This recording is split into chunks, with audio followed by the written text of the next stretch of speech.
En ligne, les gars, en ligne.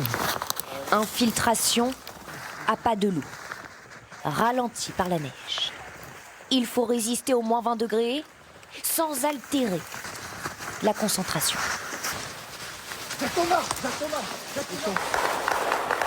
Nous sommes à 150 km de la frontière russe. Français, Britanniques, Estoniens et Américains s'entraînent ensemble dans des conditions extrêmes. Les Estoniens se sont mis en face de nous sur une position qu'on n'attendait pas forcément, donc là je manœuvre pour pouvoir m'emparer de leur position. Comment les armes réagissent avec ce froid polaire? Les militaires testent aussi leur fiabilité.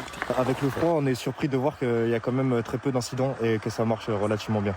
Après, on a quelques soucis, c'est vrai, mais depuis qu'on est sur le terrain, on a réussi à trouver des petites astuces pour améliorer la chose.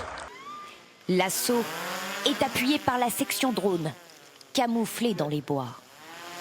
Le temps est compté pour enseigner, car le froid dévore les batteries.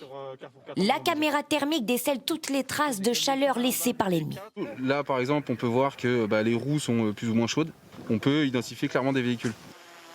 Même en forêt, impossible de se cacher désormais. Et la nuit est une épreuve à part entière. La température est descendue à moins 28 degrés cette nuit et ça fait partie de l'entraînement. Les militaires, eux, ont dormi dehors, on va aller les voir. Le café chaud pour tenir. C'est quoi le plus dur à gérer? C'est le froid. C'est le froid parce que le combat, on va se faire, mais là c'est typiquement une zone qu'on n'a pas l'habitude de travailler dans un environnement hostile. Donc c'est pas mal, on en apprend tous les jours. La mission, prendre une tranchée ennemie.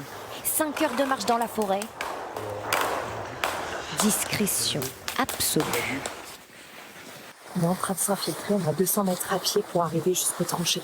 Chaque pas est analysé. La neige peut cacher des marécages.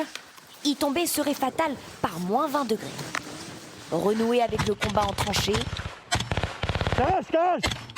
Le plus meurtrier. Il y a une mitrailleuse sur la gauche. L'agilité pour arpenter ces boyaux givrés. L'ennemi peut surgir à chaque seconde. Alors là, on aurait une baïonnette en plus. C'est le dernier recours qui peut arriver. Au bout d'un moment, si on est trop proche, c'est au corps à corps, couteau, main. La France au sein de l'OTAN assure une présence permanente en Estonie, rempart de l'Europe face à la menace russe.